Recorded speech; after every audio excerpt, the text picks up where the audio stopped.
ప్రియులరా, దేవునిది అనేది నువ్వు గ్రహిస్తే నమ్మకమైన వానికి ఆయన తాళపు చెవులిస్తాడనమాట. ఆమేన్.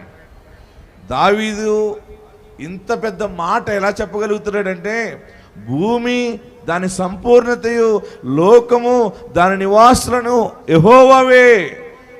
ఆయన మనకి ఇవ్వాలంటే మనము ఆయన ఎడల నమ్మకస్తులుగా ఉండాలి.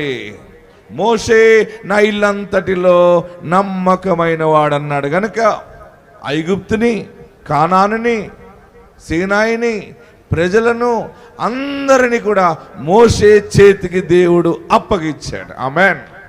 మీరు ఆస్తికర్తలు అవ్వాలంటే, మీరు భూస్వాములు అవ్వాలంటే, మీరు గర్భఫలము కలిగి ఆశీర్వాదకరమైన ఉద్యోగాలు, రాజ్యాధికారాలు, ఏలుబడిలో మీరు ఉండాలంటే మీకు ఇచ్చేవాడు దేవుడు. మీరు దేవుని ఎడల నమ్మకస్తులుగా ఉండండి. ఎవరు నమ్మకస్తులై ఉంటారో అని ఆయన కన్ను చూస్తూ ఉందని చెప్తా ఉన్నాడు. మనం ఎవరి ఎడల నమ్మకంగా ఉండాలి? గట్టిగా చెప్పండి, ఇంకా గట్టిగా చెప్పండి. దేవుని ఎడల నమ్మకంగా ఉండాలి. దేవుని ఎడల నమ్మకత్వం ఎలాగుందనేది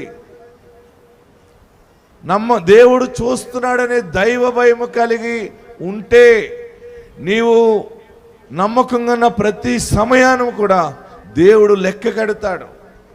హల్లెలూయా, గట్టిగా హల్లెలూయా చెప్పండి. శ్రమలున్నా బాధలున్నా దొంగిలించకండి. దేవుని ఎడల నమ్మకంగా ఉండటానికి ప్రయత్నం చేయండి. ఈ లోకంలో కొన్ని సమయాల్లో నమ్మకత్వంగా ఉండటం కష్టంగానే ఉంటుంది, కానీ ఆ సమయంలో కూడా దేవుని కొరకు నీతిగా నిలబడటానికి ఇష్టపడి కష్టపడండి. దేవుడు మీ కుటుంబాలని దీవెనకరంగా మారుస్తాడు. ఆమేన్. హల్లెలూయా, హల్లెలూయా, హల్లెలూయా. గట్టిగా హల్లెలూయా.